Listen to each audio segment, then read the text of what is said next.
I first heard of the Belfast Nashville uh, Songwriters Festival.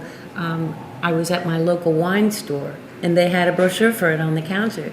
And I said to myself, why did I not know about this? Because Belfast has been such an enormous part of my career over the years, and I've been coming to Belfast since 1986.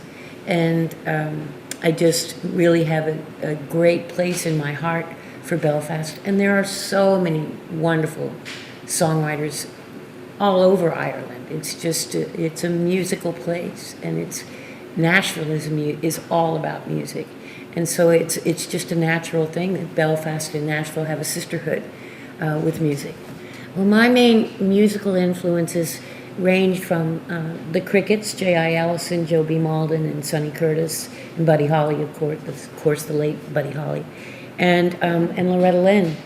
And I think Loretta was the big one, who I looked at her as an example of a woman who was so independent and played her own rhythm guitar and wrote her own songs and didn't need Music Row in Nashville. She had it before she ever got there. And that was a major influence for me. I grew up with Stephen Foster songs, and he's my hero because he fought his whole life for copyright, for intellectual properties, and I wouldn't be sitting here without the dedication that Stephen Foster put in to making sure that songwriters were as protected as people who wrote prose or people who wrote poetry. He really is the reason that there is such a thriving songwriters community. There's a huge connection between Ireland and Scotland, and where my father's family came from in Wales. It's just a very strong Celtic tradition of music, and I grew up listening to Welsh ballads and on my mother's side Scottish ballads, and basically they're the roots of Appalachian music. They're the roots of bluegrass music. They're the roots of Texas swing music, Bob Wills, and it's just a huge influence. I think that's where our musical, just as the blues came out of the African American community, so bluegrass and folk music came out of the Scottish and Irish and Welsh traditions.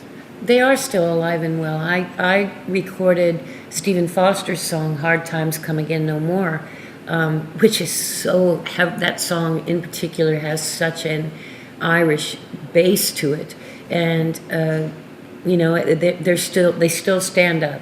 Those songs still stand up right next to Bob Dylan and right next to Nanci Griffith or Paul Brady. I mean, they're still there. Pete Seeger is my ultimate hero. There was a concert prior to the inauguration of Barack Obama, and all kinds of stars from all over the world, from Beyonce to will.i.am, and all the U2 guys came over. They performed, and it was freezing cold, and it was on the Mall in Washington D.C. in front of the Lincoln Memorial, and everybody, all the performers, Barack Obama and Michelle and the kids, they're all bundled up in their overcoats with scarves and their hats. And towards the end of the concert, out walks Pete Seeger at 89 years old with nothing but a flannel shirt on and a pair of blue jeans and his banjo.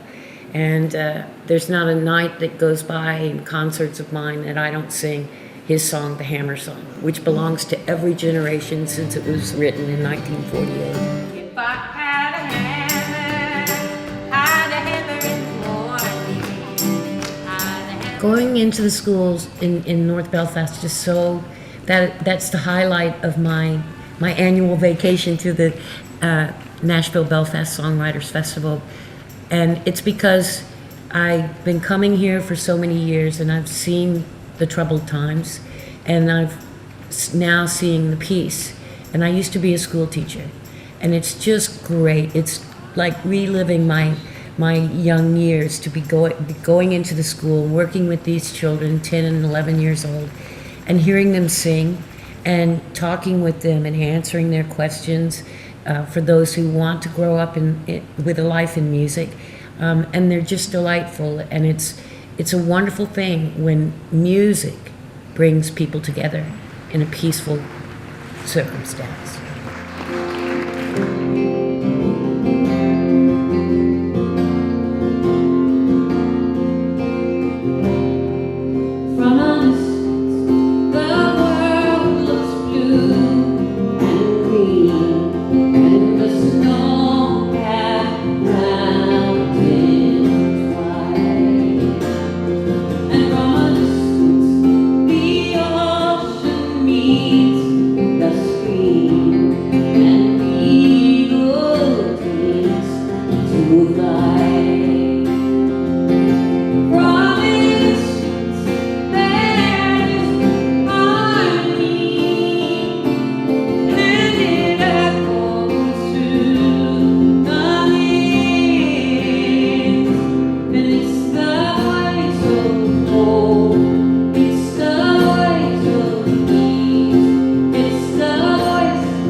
I've had the honor of singing this song in several different languages all over the world, and it's known from the vast reaches of Vietnam all the way around the world, and it's always a pleasure to sing this song because I just think it's the greatest anthem of peace that was ever written, and I thank this island for adopting it as your home.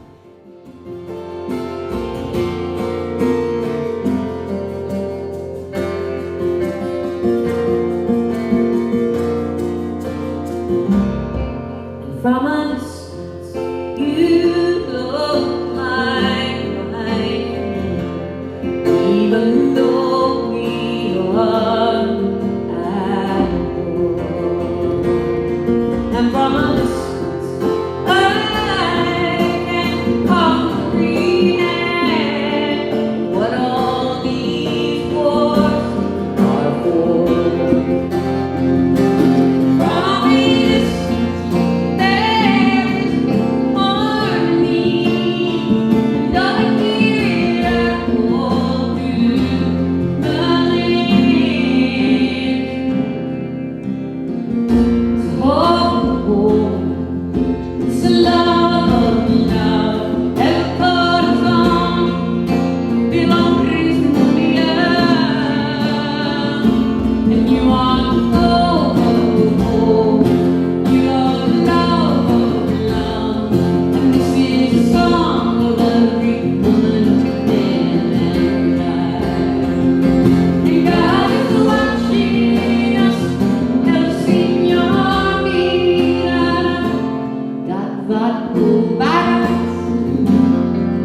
From the distance.